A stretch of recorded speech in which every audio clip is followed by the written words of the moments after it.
Now, in each of these exceptions to the principle of sufficient reason, in both of them, the beginning of the world and the quantum indeterminacy, there is a sufficient reason provided why no sufficient reason needs to be provided. It is generally accepted by everyone that quantum mechanics is counterintuitive. We can only expect the unexpected at the quantum level. For whatever reason, quantum mechanics is just plain weird. We would not expect the sorts of things that happen at the quantum level to happen at the macro level. There is just something screwy about quantum events, and this screwiness is what gives us our exception to the principle of sufficient reason. We don't need to have a sufficient reason in quantum indeterminate events because it's quantum mechanics, so that's an exception to the rule of the principle of sufficient reason. And likewise with the beginning of the world, everything which has happened since the Big Bang was preceded in time by a sufficient cause. I'll grant that for the sake of argument. But there was no before the beginning of time, so the beginning of the world was unique in that sense. The effect, if we want to call it an effect, the effect of the Big Bang was necessarily not preceded in time by a prior sufficient cause. But that is the only effect, the Big Bang, in all of history like that. This gives us a sufficient reason to reject the principle of sufficient reason when applied to the beginning of the universe. So theists and atheists can agree, I think, to modify the principle of sufficient reason to say something like the following.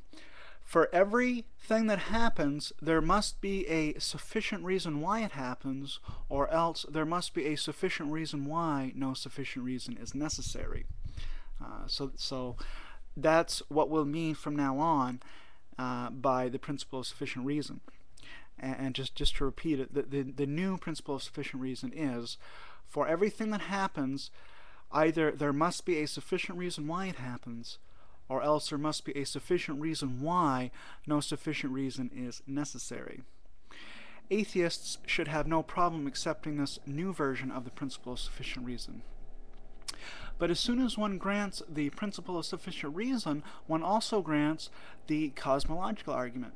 After all, the cosmological argument is basically just the principle of sufficient reason. But one cannot reject the cosmological argument as unsound and at the same time accept it as being sound. This is manifestly a contradiction. In other words, premise 3 of my new argument, the argument from classical pairs, premise 3 is true. Moving on to the second pair, the fourth premise, the cosmological and ontological arguments. The ontological argument boils down to the possibility or impossibility of a necessary being. If, like me, you accept the ontological argument, you first accept the possibility of a necessary being. However, if one rejects the ontological argument, if one thinks that it's unsound, then one will do so only at the cost of a necessary being. The idea of a necessary being is logically incoherent for the ontological denier. But if there is no such thing as a necessary being, then the universe itself cannot be a necessary being. If the universe is a non-necessary being, then the universe can only be a contingent being. A contingent being, by definition, requires an outside cause to bring it into being or to sustain it in being. So the definition of a contingency is there's an outside cause to begin or to sustain in being. But this is the cosmological argument. So if you reject the ontological argument, you accept the cosmological argument. You say there's no such thing as a necessary being, including the universe, so the universe is contingent, therefore the universe has an outside cause, which all men call God. So if you reject the ontological, you accept the cosmological, but you've already rejected the cosmological. You're accepting and rejecting it at the same time and in the same sense, which is a contradiction. In other words, premise 4 is true of my original argument. Now, the third and final case is when we consider the teleological and ontological arguments together. If it is possible that there could be if it is impossible that there could be a necessary being, that is, you deny the ontological argument, then the universe is not necessary.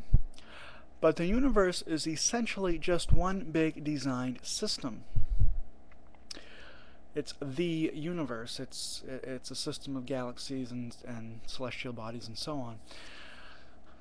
Denying the necessity of the designed system is denying the necessity of the system. The universe as it is, with just the design that it has, could thus have been otherwise than it is. The universe could be different. It could be a different design than what it is. There must be some sufficient reason, then, why the design we see is as it is. Or a sufficient reason why no sufficient reason is necessary. The sufficient reason is explained by appeal to a transcendent designer who all men call God. In other words, it is impossible to rationally deny both the teleological and the ontological arguments, which is to say premise 5 is true. Everyone agrees that and this is the conclusion, everyone agrees that the first two premises are true. And again, that's that there's three arguments that have been given for the existence of God: cosmological, ontological, teleological. And if any one of them is sound, God exists.